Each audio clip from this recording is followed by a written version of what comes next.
Alright guys, welcome back to Geek Tech. Today we are going to be doing another unboxing. I got this wonderful package from Steam the other day. Figured I would share. Let's see what's inside, shall we?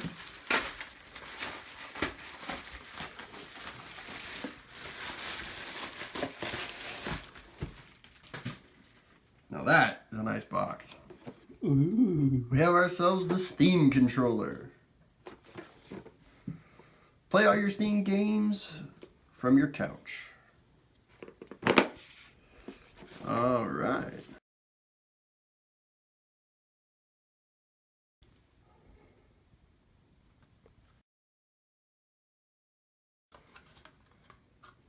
Quite an interesting feature, actually.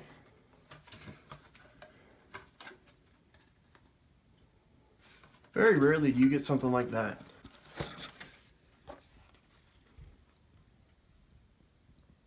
Look at that. Engineer dream. That's pretty cool. Very cool. Alright, let's see. Now, let's get into this box, shall we? Alright. Look at that display. It's not bad. Not bad at all. So we have ourselves a Sream Controller. Box is set up pretty decently. Not sure how I feel about that though.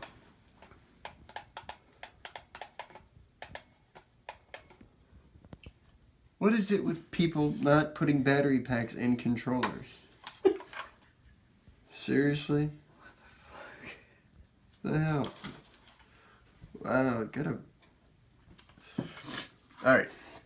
Apparently, the batteries go into the sides. Not in the back, but in the sides. And I'm assuming by this connection here that you can get a battery pack for it. I don't know. I don't know how I feel about that. Buttons are clicky.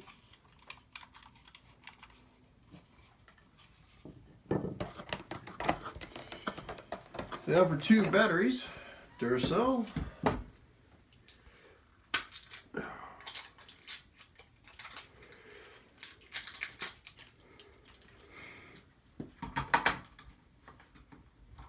Putting the batteries in is idiot proof.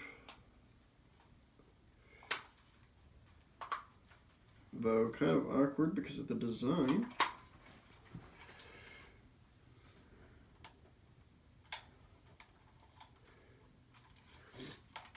Okay, don't get me wrong, that's a pretty neat... I don't like the fact that there's batteries for it, but that's a neat feature. Check this out. It has ejection buttons. They engineered ejection buttons for the batteries. That's a little strange. That's a little over-engineering. I think it would have cost... It would have been cheaper just to build batteries into it. Little dongle for your connection to your computer.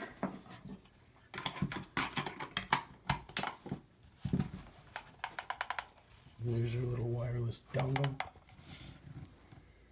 with the Steam logo, obviously. Have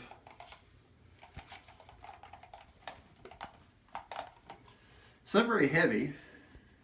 It's a little awkwardly designed. Most controllers bend the other way. This one bends into your hand in the opposite direction. That's a little strange. Not sure how I feel about that. So what else is in the box?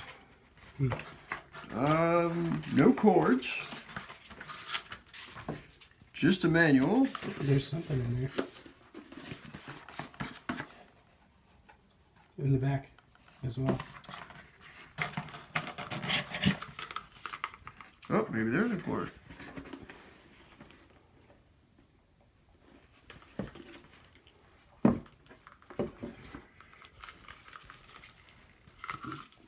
Okay, we have ourselves a cord.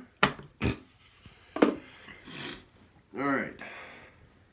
A standard micro USB cord.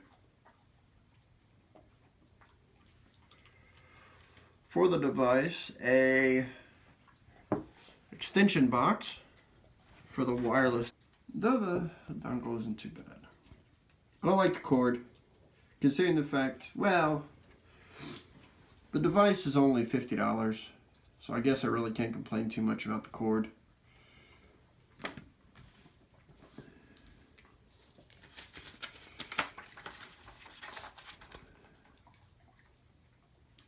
I don't think the instructions could get more simple than that. I think they're trying to say gamers aren't very bright. I think I take offense to that.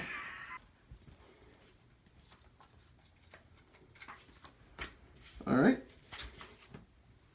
We have ourselves a Sream Controller.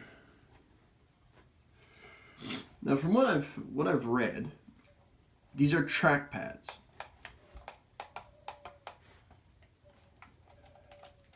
It's supposed to be fully programmable. That's not bad. It's not quite like the Xbox One Elite controller with two different paddles on each side, but it's a little bit easier to hit.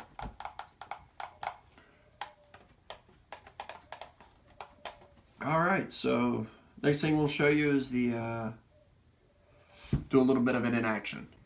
Use a Sream controller. Please run Steam in big picture mode to make full use of this controller. Yeah, don't show me this again. Close. Close.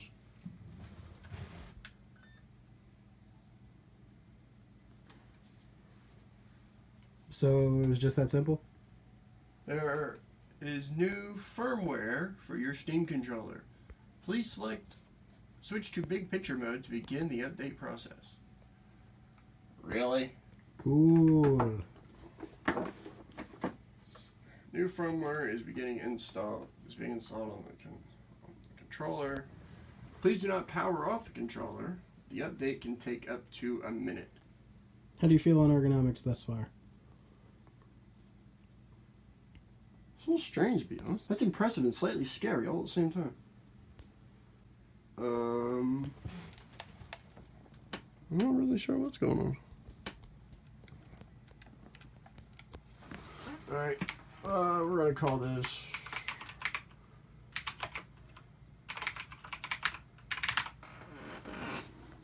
controller. I'm good. This is GoPro status of movement at the moment.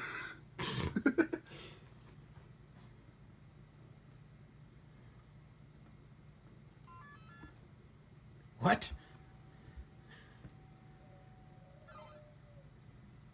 Oh, that was a Space Invader sound. Oh my goodness. That's the greatest thing I've ever heard in my existence. Ugh. It has turn on sounds and turn off sounds.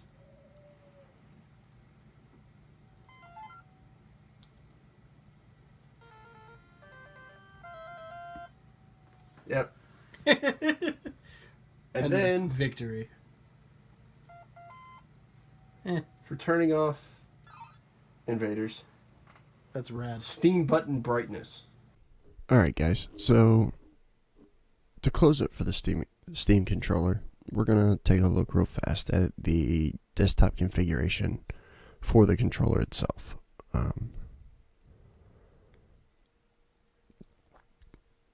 Now the controller is extremely programmable.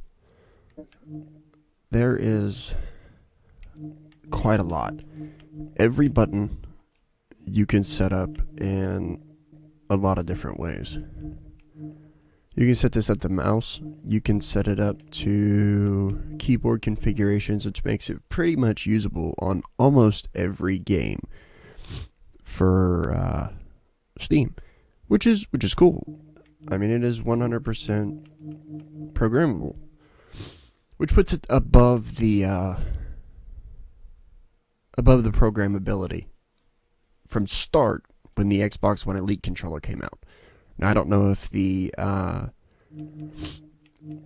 program settings have gone up since then.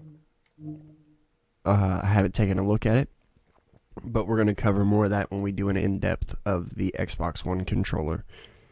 And our plan is to take, right now, is to take the Xbox One controller, the Xbox One Elite controller, and take the Steam controller and face them off against each other. Same games, in-depth looks at both, and we'll kind of decide which one we consider to be our favorite controller. But it's very programmable. And one of the features that I thought was pretty neat is you've got the two touchpads at the top of the controller, here and here. To close up for the controller, it is extremely programmable. It is very light in compared to other gaming controllers that I've used. I can't say that I would take this to a tournament of any kind right out of the box, unlike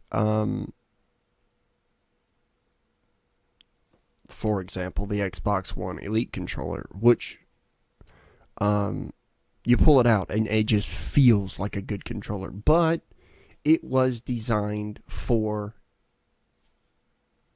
tournaments. It was built around that design. The Steam controller was not. It was designed for Steam, and the biggest quote on the Steam controller is, "Play games from your PC on the comfort of your couch." Yeah. Alright, guys. Well, if you enjoyed this unboxing, give us a like, subscribe, leave us a comment,